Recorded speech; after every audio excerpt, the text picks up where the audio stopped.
پناہ اللہ میڈیا سے گفتگو کرتے ہیں. دوسری طرف تقریب سے وزیراعظم عمران خان خطاب کر رہے ہیں. پیمز ڈاکٹر نشیروان برکی، ڈاکٹر فیصل سلطان، چیئرمین ڈاکٹر عابد ملک، خواتین و حضرات، میں آج اس لیے خوش ہوں کہ میں نے جب ایمرجنسی دیکھی، جب میں ہماری گورنمنٹ آئی دفعہ تو میں ایمرجنسی کا ایک دن رات کو چکر لگایا پیمز کی، تو جس حالات میں لوگوں کو میں نے دیکھا تبھی فیصلہ کیا کہ ہمیں یہاں اتنے بڑے ہاسپٹل جو ارد گرد سے سارے لوگ پیمز آتے ہیں، کہ جو سب سے تکلیف میں لوگ آتے ہیں وہ ایمرجنسی میں آتے ہیں. اور اگر ادھر یہ نہیں بات کہ وہ ریفلیکٹ کرتا ہے ہاسپٹل کی کوالٹی، وہ انسانیت کا تقاضا ہے کہ جب ایک مریض سب سے زیادہ تکلیف میں ہو اس کے لیے سب سے بہتر علاج ہو.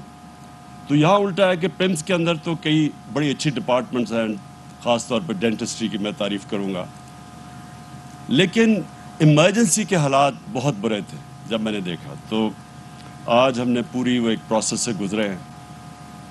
باہر سے آرکیٹیکٹ جو اسپیشلائزڈ ہاسپٹلز بنانے کے آرکیٹیکٹ ہیں، گرام ریپ، جنہوں نے شوکت خانم کا بھی ڈیزائن کیا اور شوکت خانم دونوں ہاسپٹلز کا ڈیزائن کیا. اور آج اگر شوکت خانم کو دونوں ہاسپٹلز کو جوائنٹ کمیشن انٹرنیشنل کی سرٹیفیکیشن ملی ہے تو اس کی ایک یہ بھی وجہ ہے کہ وہ ایک بلڈنگ بنی ہوئی ہے ایک اسپیشلائزڈ ہاسپٹل کے ڈیزائنر نے، آرکیٹیکٹ نے بلڈنگ بنائی ہے.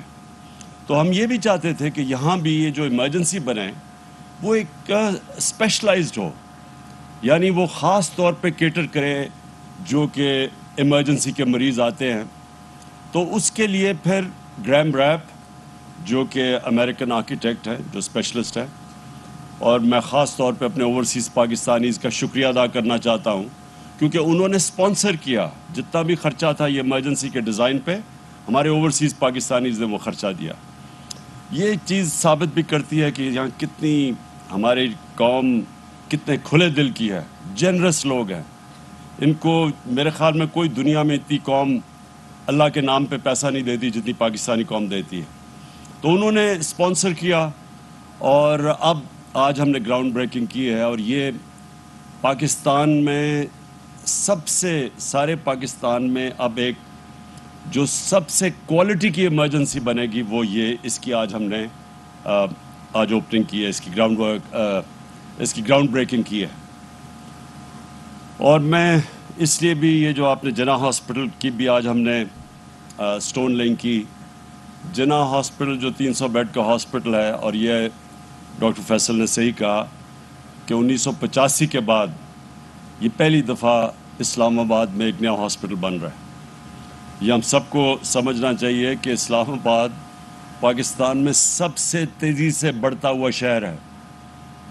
آپ سب کو حیرت ہوگی کہ 2010 اور اب 10 سالوں کے اندر اسلام آباد کی آبادی دگنی ہو گئی ہے. سو اتنی تیزی سے یہ شہر بڑھ رہا ہے. تو 85 کے بعد اگر ہاسپٹل نہیں بنا تو اس لیے اتنا زیادہ ہاسپٹلس کے اوپر رش پڑتا ہے، ڈاکٹرز پہ پریشر پڑتا ہے، اس کی سٹینڈرڈز اور کوالٹی مینٹین کرنا مشکل ہو جاتا ہے. تو اس لیے یہ ایک بالکل اسٹیٹ آف دی آرٹ اور یہ بھی ایک اسپیشلائزڈ ہاسپٹل بن رہا ہے جس کی آرکیٹیکچرل ڈرائنگز امریکہ سے بن کے آ رہی ہے. اور انشاءاللہ ہمیں امید ہے کہ ہمارے بھی آرکیٹیکٹس اس کو فالو کر کے یہاں بھی ان کی ٹریننگ ہوگی، وہ بھی اسپیشلائزڈ ہاسپٹل کی ڈرائنگز بنا سکتے ہیں. تو یہ میں نے 2 آج ان کی اوپننگ کی ہے. اور میں نے یہ تیسری جو بات کہنی تھی وہ ہیلتھ کارڈ کی ہے. میرا یہ ایمان ہے کہ ان 3.5 سال میں کسی پاکستان کی حکومت نے اتنا زیادہ کام عوام کے لیے کیا ہی نہیں ہے. ہیلتھ کارڈ جو ہے، health insurance, universal health insurance, سوائے سندھ کے کیونکہ پروونشل گورنمنٹس پیسہ دیتی ہیں ہیلتھ کارڈ کی انشورنس کمپنی کو پریمیم دینے کا.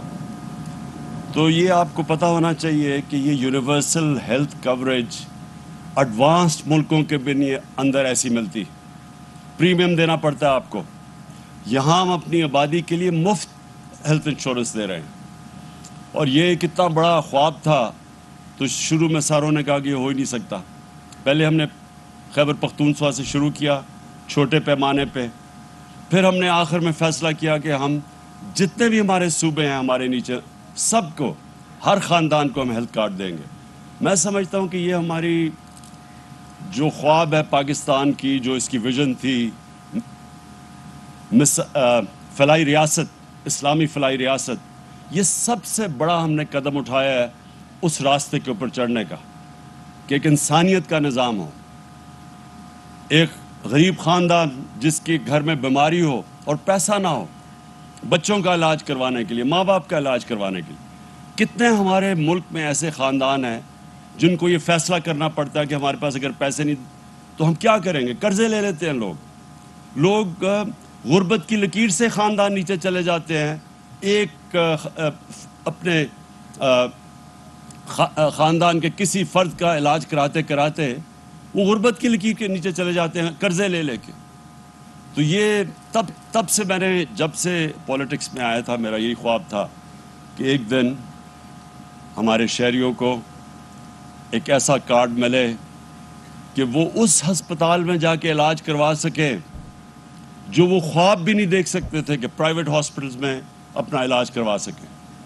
اور مجھے اتنی خوشی ہوئی، مہینہ پہلے ڈاکٹرز ہاسپٹل کے ان کے جو اونر ہیں انہوں نے مجھے کال کیا اور مجھے مبارک دی کہ پہلی دفعہ ڈاکٹرز ہاسپٹل میں ایک مزدور کا ہارٹ کا آپریشن ہوا جو وہ تصور بھی نہیں کر سکتا کہ اتنا ایک پرائیویٹ ہاسپٹل میں مہنگا ہوگا۔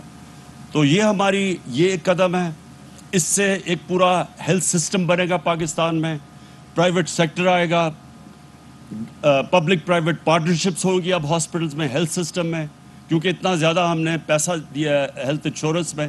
تو اب کوئی بھی غریب علاقے کے اندر پرائیویٹ سیکٹر جا کے ہاسپٹل کھول سکتا ہے، جو پہلے کبھی وہ نہیں، کیونکہ لوگوں کے پاس پیسہ نہیں تھا، پرائیویٹ سیکٹر نہیں جاتا تھا۔ اور گورنمنٹ ہاسپٹلز بھی مجھے افسوس سے کہنا پڑتا ہے، دیہاتوں کے اندر جائیں، ڈسٹرکٹس میں جائیں، وہاں ڈاکٹرز نہیں ملتے، ڈاکٹرز بھی وہاں جانا پسند نہیں کرتے دور دراز علاقوں میں۔